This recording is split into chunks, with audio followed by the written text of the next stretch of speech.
We got a bonus chapter today for One Punch Man featuring Watchdog Man, a mysterious S-rank hero we still don't know too much about, but we know that he did absolutely kick Garo's butt at a time when Garo was taking on most of the other S-rank heroes. He was seemingly about even with Metal Bat, about even with Genos, he beat Tank Top Master, and again all of this was before he had his massive upgrades, but the difference is Watchdog Man completely decimated Garo. And in this new chapter, it explains a little bit more about his attitude, personality, and theme, in which he never leaves Q City. He kind of just stands here on Watchdog Plaza, and whenever monsters come through, he instantly destroys all of them, which leaves us with the question, why is this guy so strong? Garo seemingly couldn't even land a hit on him.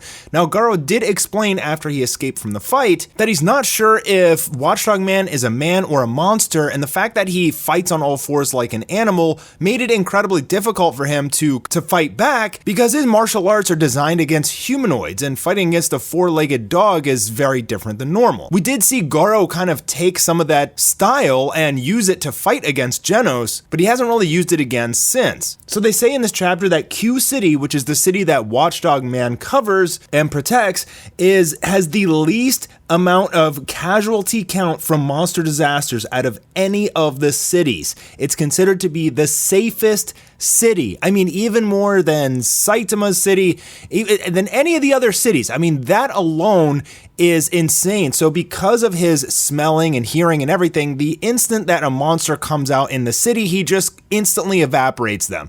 And we've seen him take out piles of monsters. Demon level monsters are nothing to him. And I'm starting to believe that he is a parody character on the level of Saitama. What exactly is the point of this character? He's still very mysterious and nobody really knows. He pretty much seems unbeatable. We've never seen him take any damage, and he instantly kills every monster that comes to his city. Now, he doesn't really appear to go to any other places or fight anywhere else, which would explain why he was not fighting against Awakened Garo, God Garo, Sage Centipede, or any of the other monsters in the Monster Association arc. He did not even go down into the Monster Association, he simply continued to protect Q City.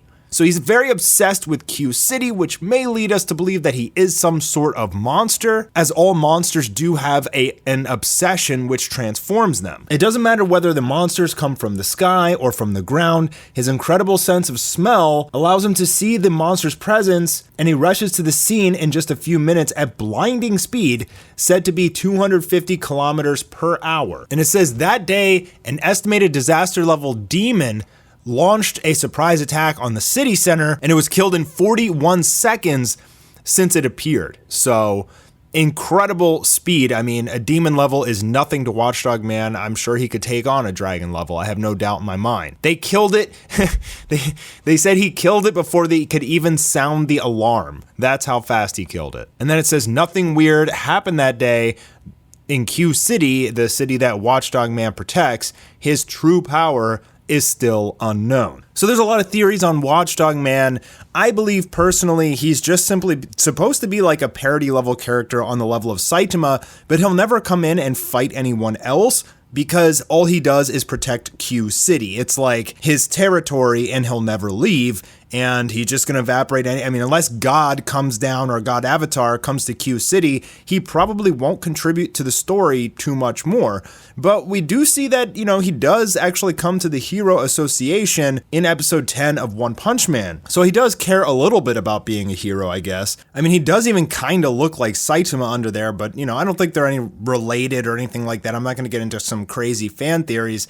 I think he's just supposed to be either a monster, maybe like Darkshine, he lifted so much and cared so much about his muscles. He got so obsessed with it that it kind of turned him into a monster of sorts, where his skin is like unbreakable. And I think Watchdog Man is probably similar in that respect, that he's obsessed with protecting Q City to the point where he became a monster hero himself. There are a few of the S-rank heroes that are monsters, obviously, and as well as a My Mask. So I think in the very least of the sense, He is definitely one of the stronger S rank heroes. It's just that he won't contribute too much more to the story because he's just never going to leave Q City. I mean, he's probably in the top half of heroes, if not stronger. I mean, who knows? Maybe this man is beyond S class, you know, like maybe he really is that strong and there'll be some comical little tidbit later on, but you know, he's stronger than Saitama, but he'll just never leave the city. So, you know, like any excuse to prevent the super powerful people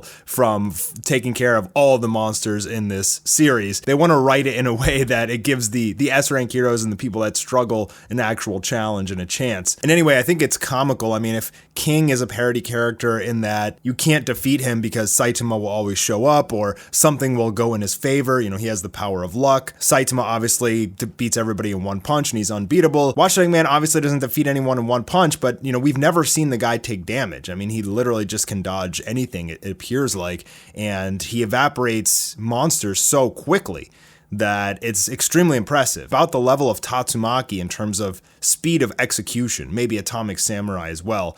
I'd be curious to see who's stronger between Watchdog Man and Atomic Samurai, but Watchdog Man has never taken an L that we know of, and Atomic Samurai has, so I'm not really sure there. In any case, it's just one of those additional mysterious characters in the series that One and Murata could definitely expand upon in the future, and I think a lot of people and fans really like this guy. I mean, who doesn't like to see a dog kick everyone's ass? It's kind of cool, it's humorous, it's mysterious, and we have a lot of questions.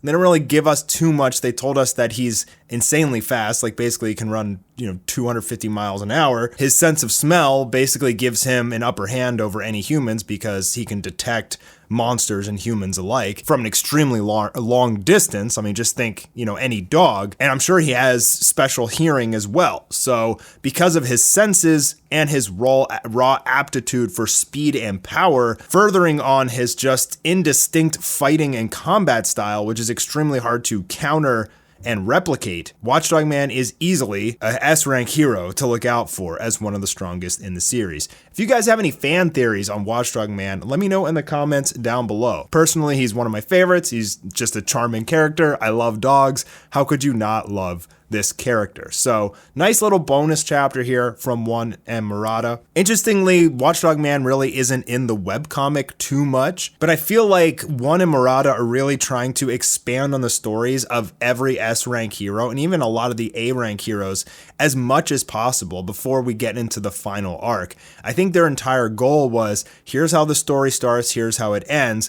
Let's fill in the middle with all of the stories of the S-rank heroes, get people invested into those characters as well, so that there's some actual stakes in these battles and some actual desperation. If Saitama just ran around one punching everything, it wouldn't be a fun show. And I think that we've covered almost all of the bases for the S-rank heroes, with the exception of a couple, like maybe Drive Knight. We did just get his story in the webcomic, but he may have been lying about the whole thing.